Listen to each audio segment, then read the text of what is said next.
Bonjour et bienvenue à cette édition de la Tribune TVHR. Ma première invitée vient de paraître son deuxième roman, Les Disparus de Wolfsburg. Elle a aussi collaboré, en fait, elle a rédigé la dernière dictée Richelieu.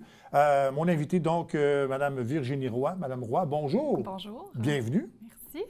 Bon, parlons d'abord de ce deuxième roman, là, Les Disparus de Wolfsburg. Pour nous faire un court résumé, là, sans vendre de punch, qu'est-ce que ça raconte? Bien, en fait, c'est un polar, donc c'est l'histoire d'Amanda, qui est une auteure qui retourne dans son patelin d'enfance après 15 ans. Donc là, elle est rendue début trentaine. Et quand elle revient, il y a un meurtre qui est commis. Un meurtre qui ressemble beaucoup à un autre crime qui avait eu lieu quand elle était adolescente et elle avait découvert le cadavre avec son meilleur ami. Donc là, son retour, on se demande est-ce que c'est son retour qui a provoqué quelque chose. Et il y a d'autres intrigues qui s'ajoutent à tout ça. Donc c'est surtout elle qui va enquêter. Donc c'est pas les policiers qui sont les personnages principaux, c'est elle surtout là, qui va essayer de... qu'on suit finalement, qui va essayer de résoudre le mystère. Est-ce que vous avez une inspiration pour ce roman-là? C'est sûr que je lis énormément de polars, de thrillers, c'est mon genre là, de prédilection. Je suis partie en fait au début plus d'une ambiance, j'avais envie d'un village, ça se passe aussi en octobre, j'avais été l'automne et je me suis inspirée un peu de mes visites justement en Estrie, ça se passe en Estrie, mais dans un village fictif.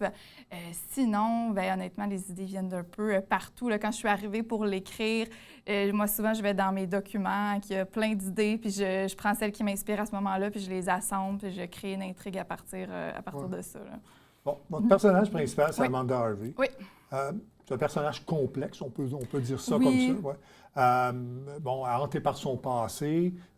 Comment vous l'avez construite, cette Amanda Harvey? Ah, c'est une bonne question. Ça, c'est ça, tous mes personnages sont vraiment, sont multidimensionnels. Pour moi, c'est comme des vraies personnes. C'est sûr que je suis partie, j'avais envie d'une femme avec une personnalité forte, qui savait ce qu'il voulait dans la vie, indépendante. Donc, je suis partie un peu de ça. Puis après ça, bien, en écrivant, c'est sûr que ça se construit, puis elle prend vie. Tous les personnages, ils prennent vie dans notre tête. C'est comme si c'était nos amis, qu'on les connaissait. Là. Ouais. Ça devient comme des vraies personnes dans notre tête. Comment est la réaction jusqu'à maintenant, depuis la sortie du roman? Je suis vraiment contente parce qu'il y a des très bonnes critiques. Là, autant, sur Instagram, il y a les personnes qui reçoivent des fois des livres qui font des critiques. Honnêtement, c'est positif. J'étais vraiment heureuse aussi que on parle de mon roman dans Le Devoir. Ça a été une belle réalisation.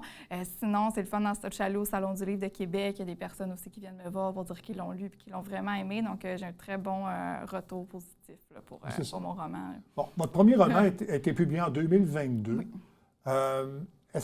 Qu'est-ce qu'il y a de différent entre ces deux livres-là? Le cheminement, l'approche que vous avez fait? Bien, déjà, c'est pas le même style.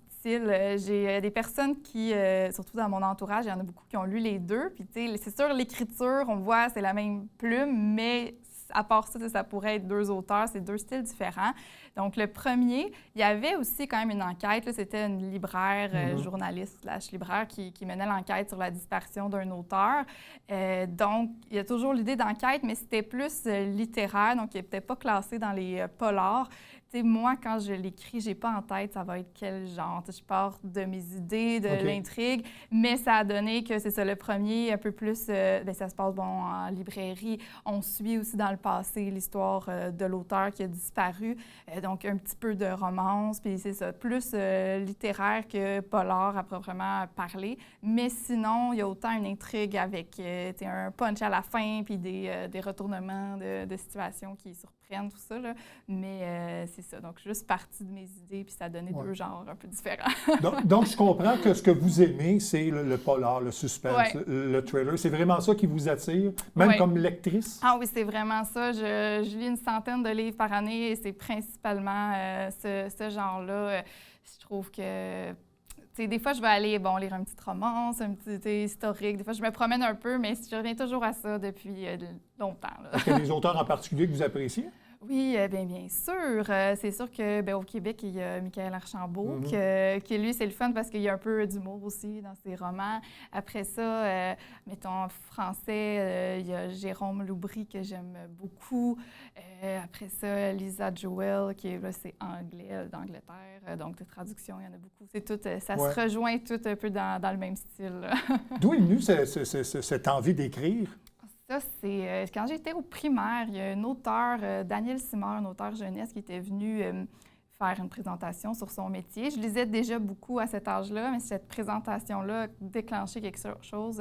Je suis revenue chez moi le soir, puis je me suis mis à écrire mon premier petit livre, qui après, on l'a fait imprimer à la maison, tout ça.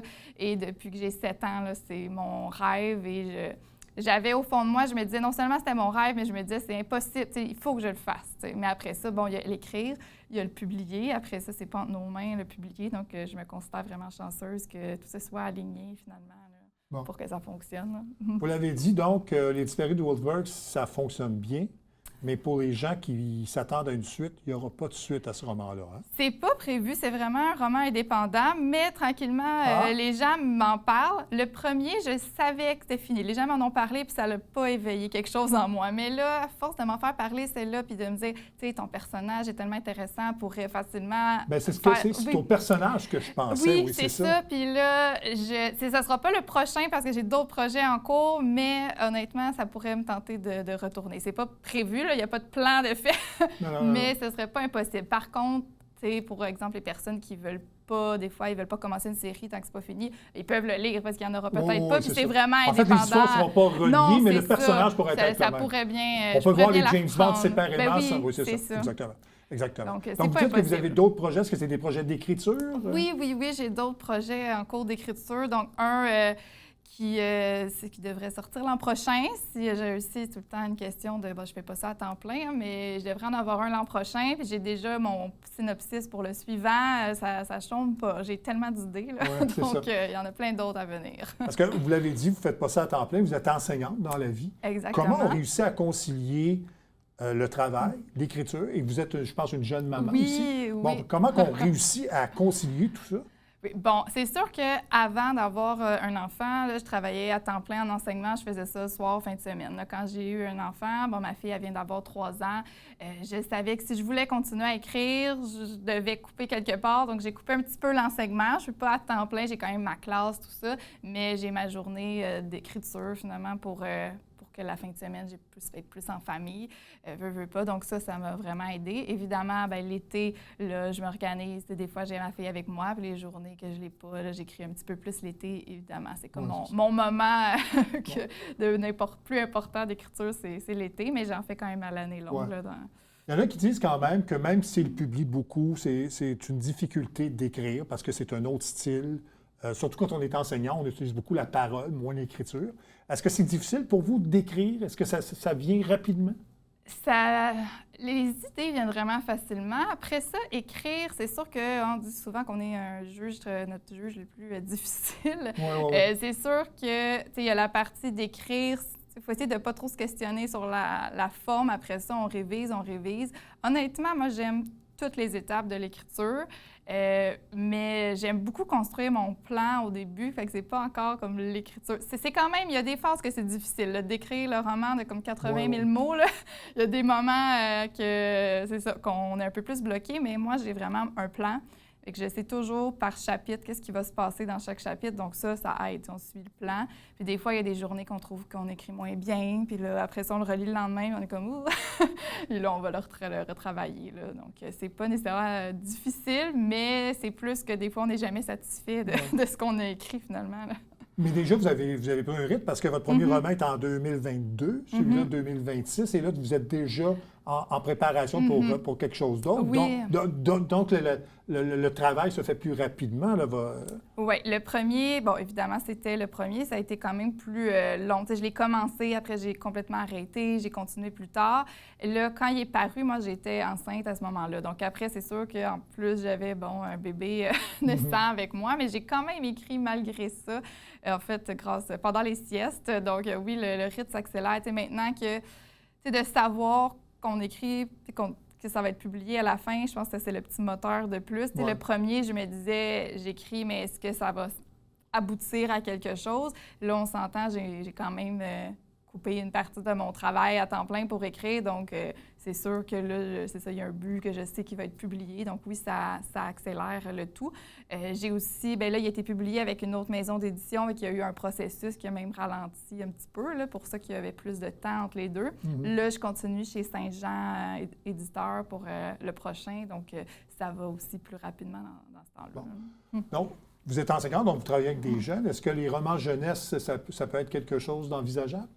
Peut-être, mais je dirais que mes idées, c'est vraiment plus des idées pour adultes. Je ne suis pas fermée, mais mes intrigues sont vraiment complexes. Moi, j'aime ça quand tout s'entremêle. Puis, mais des fois, j'ai des idées, puis je mets les notes, mais peut-être à un moment donné, c'est pas impossible. Parce que c'est un autre style d'écriture de toute façon. Oui, oui. C'est ça. Mais c'est sûr que c'est pas impossible non plus. C'est pas dans les prochaines années, là, mais ça se pourrait. Parce que oui, j'ai des idées, puis c'est sûr que je sais qu'est-ce qu'ils aiment, je sais ce qu'ils lisent. C'est vrai que ça pourrait être intéressant. Je connais bien le public. Ouais. Je le mentionnais en début d'entrevue, donc, vous avez aussi été invité à rédiger la dictée Richelieu.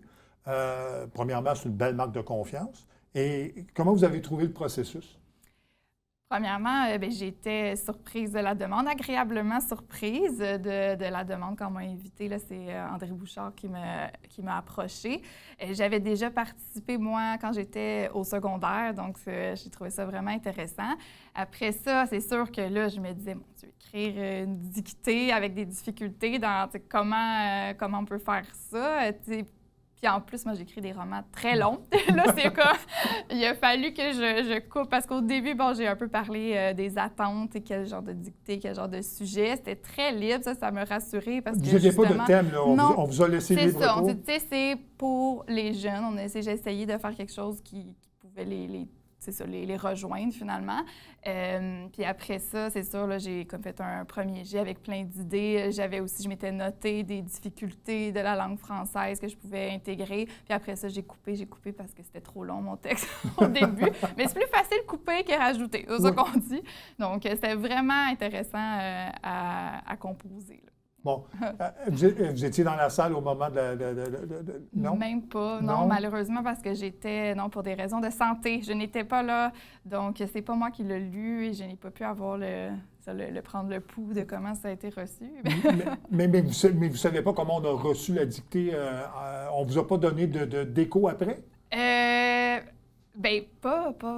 J'avais eu les commentaires, évidemment, André Bouchard. C'est ceux qui ont... on m'a dit que ça avait été une belle dictée, mais par exemple, les jeunes, je sais pas, parce que là...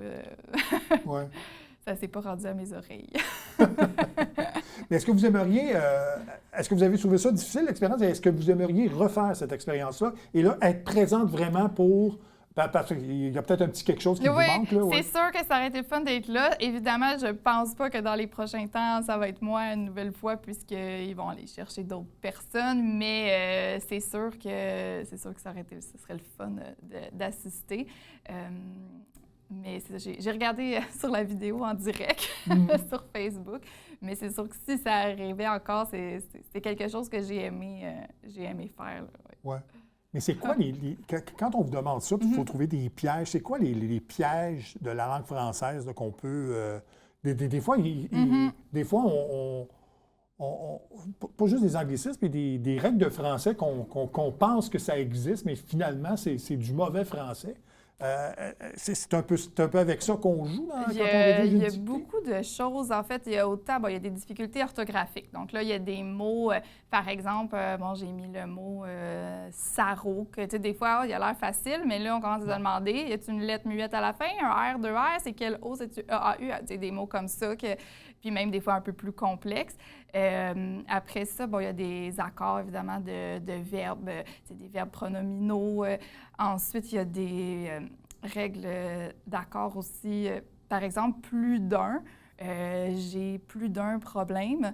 Bien, problème, on se dit, il y en a plus qu'un, il y a un S. Mais non, en fait, il s'accorde avec le 1, c'est le donc problème est au singulier. Donc, plein de petites difficultés comme ça. Et en fait, c'est que ça donne que moi, j'ai fait un cours de révision de texte. J'ai un diplôme de...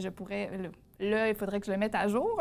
Mais à l'époque, quand je l'ai fait avant mon bac, je pouvais être réviseur de texte. Donc là, je suis retournée dans mes souvenirs chercher c'est quoi toutes les petites règles comme ça. Donc, j'avais cette petite longueur d'avance-là de connaître certains pièges. J'ai tout revérifié, par contre, savoir, parce que les règles changent, le français évolue. Donc, je devais des fois aller voir sur le site, mettons, de l'Office québécois de la langue française, est-ce que c'est bien comme ça? Puis, même moi, en l'écrivant, je devais vérifier pour être sûre de mon affaire. Et finalement, il y avait vraiment beaucoup de difficultés dedans. Mais cette année, il faisait la même dictée pour les jeunes que pour le grand public. Donc, je me suis dit, bon, ça va être difficile, mais il faut que c'est le fun que ce soit un défi pour le public aussi, parce qu'après, les jeunes, de toute façon, c'est les gagnants, c'est ceux qui ont le moins de fautes. Et le but, c'est pas d'avoir 0 faute. Donc, je savais. Ça, par contre, c'est vrai que j'avais entendu qu'elle était difficile. ça, c'est arrivé à mes oreilles. Bien, tant mieux. Alors, quand on réussit avec le moins de fautes possible, bien, ça veut dire qu'on a relevé un beau défi. Oui, c'est ça. Bien, donc, les disparus de Wolfsburg qui est disponible, donc... Oui, dans toutes les librairies, en ligne aussi, donc à la bibliothèque aussi. Oui, pourquoi pas. Merci beaucoup d'être venu à l'émission. Merci de l'invitation. On fait une courte pause et on revient tout de suite après.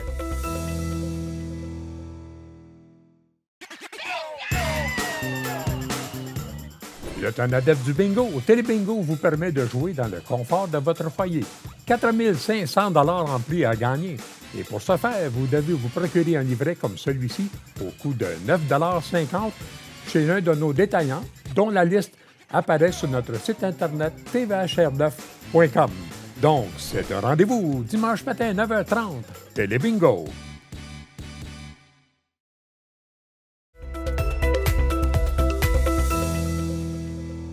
Pour la 4e année, la ville de Saint-Jean-sur-Richelieu va participer au défi Pissenlit. Et pour nous en parler, on a Mme Laurence Cadotte, qui est ambassadrice du défi et aussi chargée de projet chez Nature Action Québec, qui un peu organise cette activité. Mme Cadotte, bonjour. Bonjour. Mais parlez-nous justement de ce que c'est le défi Pissenlit.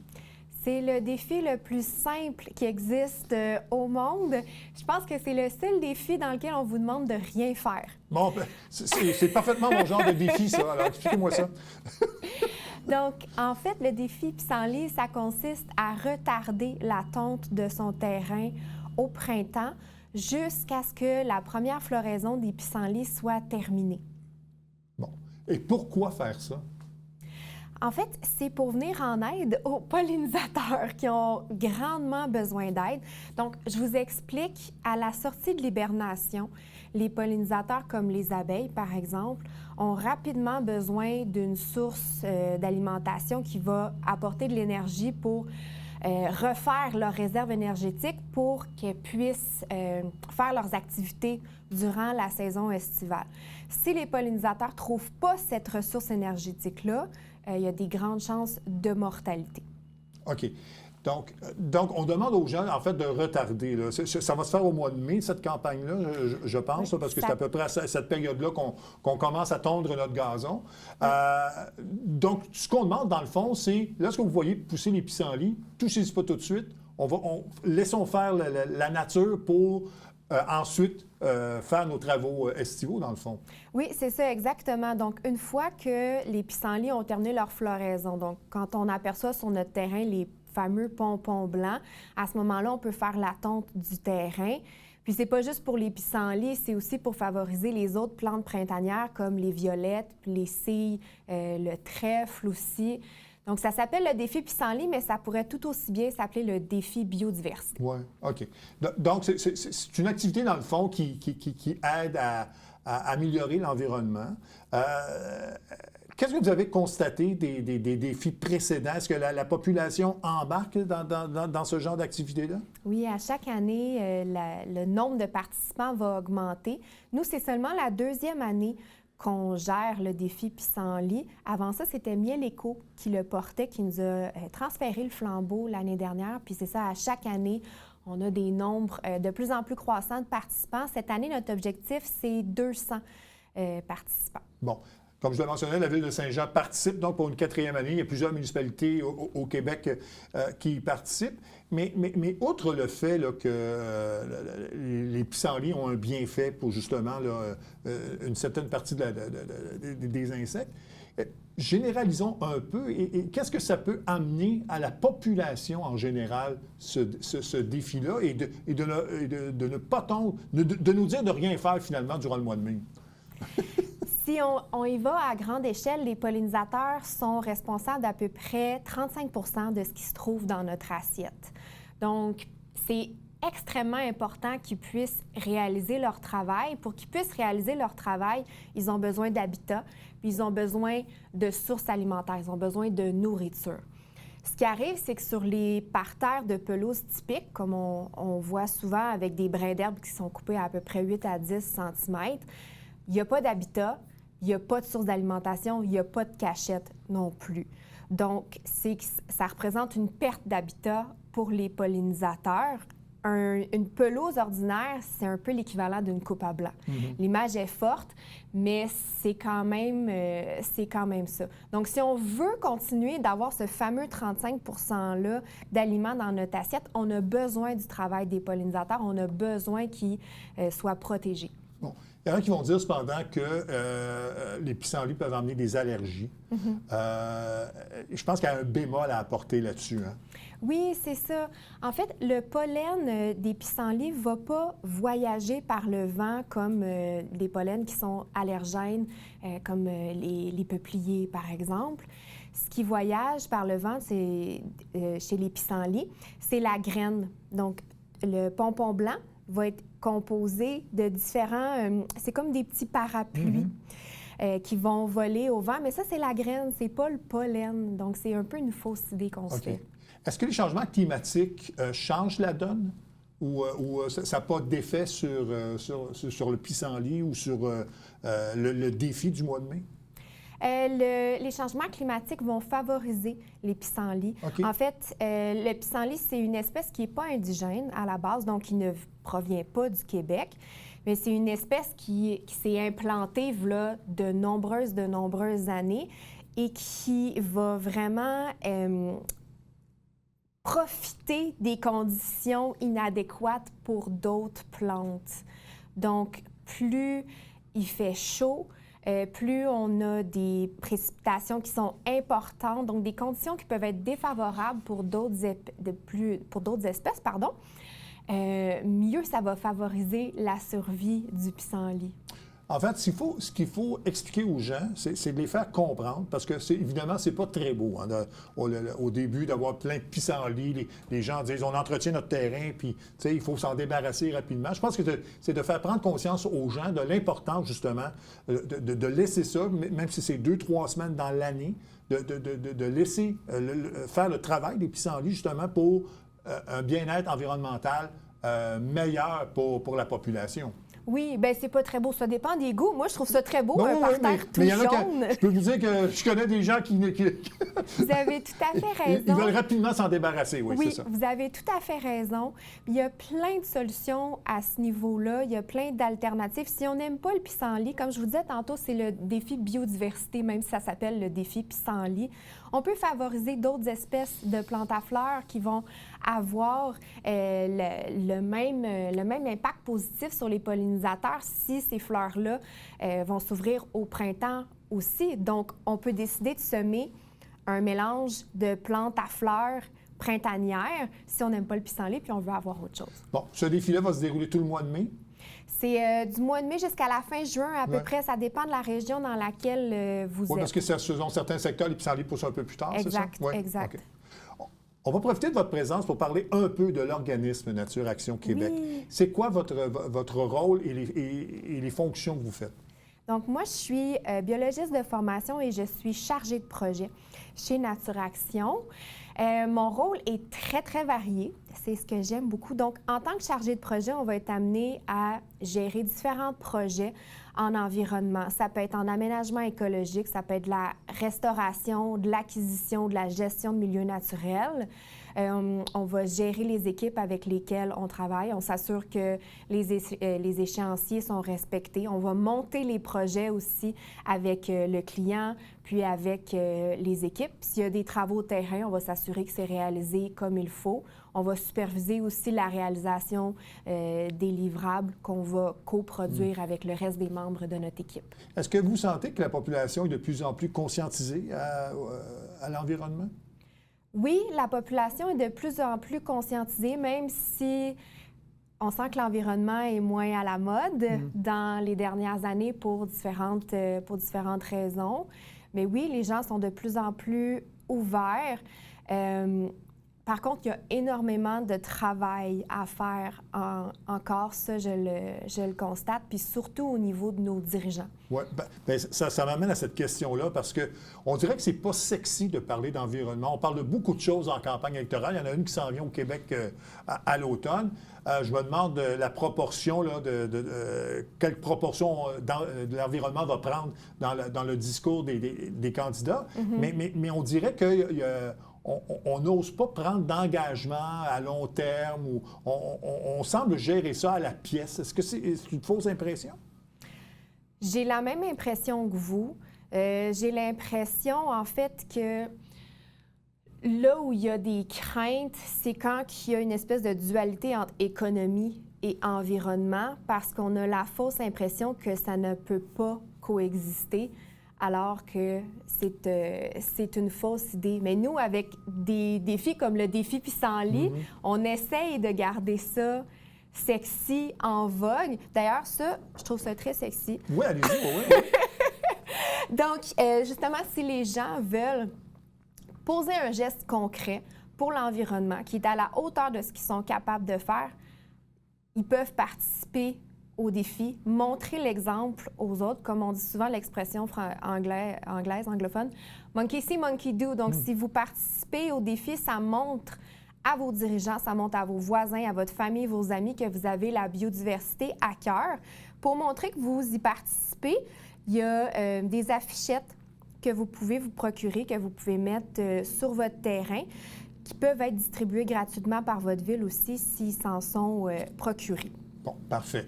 Donc, ça fait partie des activités là, pour promouvoir le défi Pissenlit à travers la province. Oui, exact.